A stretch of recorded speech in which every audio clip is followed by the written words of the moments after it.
আজকে বানাবো নিরামিষি পনির দিয়ে কাবলি ছোলা। আগের দিন রাত্রে আমি কাবলি ছোলাগুলো খাবার সোডা দিয়ে ভিজিয়ে রেখেছিলাম। তো এখন প্রেশারে আমি সিটি দিয়ে বসিয়ে দিচ্ছি।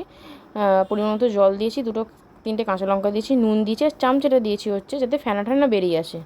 এদিকে টমেটো কেটে নিয়েছি বাটবো বলে, এদিকে আদা, কাঁচা লঙ্কা আর পোস্ত আর একটু চালমগজ দিয়েছি, বেটে নেবো।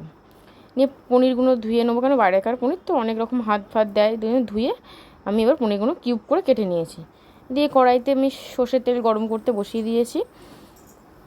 সর্ষের তেল বা তোমরা সাদা তেলও দিতে পারো বা কেউ ঘিয়ে দিয়েও ভাজতে পারো, তোমাদের যেটা যার ইচ্ছা।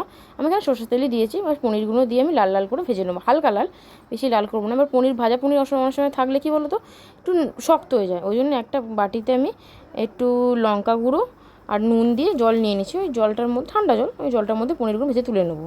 এদিকে আদা বাটাটা, লঙ্কা বা চালমগজ পোস্ত বাটাটা ছিল, ওটা আমি দিয়ে দিলাম কড়ার মধ্যে। তেজপাতা ফোড়ন দিয়ে ওই তেলটার মধ্যেই দিয়েছিলাম।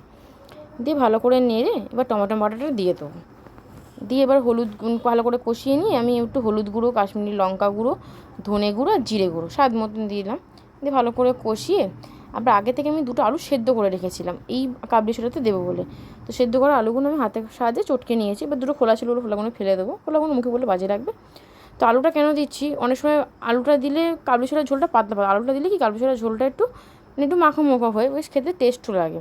তো এখানে সানরাইজের চানা মশলাটা দিয়ে আমি ভালো করে কষিয়ে নুন আর মিষ্টি, স্বাদ মতো মিষ্টি দিয়ে আর একটুখানি যে জলটা দিয়ে ভালো করে কষিয়ে নেবো।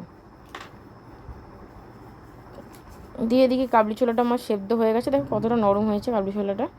দিয়ে দেখো এখান দিয়ে তেলও ছেড়ে দিয়েছে মশলা দিয়ে, ভালো করে নেড়ে ছেড়ে নিয়ে এবার আমি যত মশলাটা কোন আলুটা দেওয়া আছে, যত তুমি মশলাটা কষবে তত তোমার ভালো। এবার যখন আমি কাবলি ছোলাটা ঢেলেছি তখন আমি ভিডিওটা করতে পারিনি, কেন প্রচণ্ড ভারী ছিল, অনেকটা কাবলি ছোলা ছিল। দেখো কাবলি ছোলাটা ঢেলে নিয়েছি। এবার দিয়ে পাশে যে পনিরগুলো রেখেছিলাম জলের মধ্যে দিয়ে, সেগুলো দিয়ে দেবো। দিয়ে ভালো করে ফুটিয়ে নেবো যতক্ষণ না ঝোলটা একটু, দেখো বেশি করে জলটা দিয়েছি কেন, কাবলি ছোলার মধ্যে মশলার যে রসটা সেটাও ঢুকবে আর পনিরগুলোর মধ্যেও ঢুকবে, তাহলে একটু স্বাদ হবে।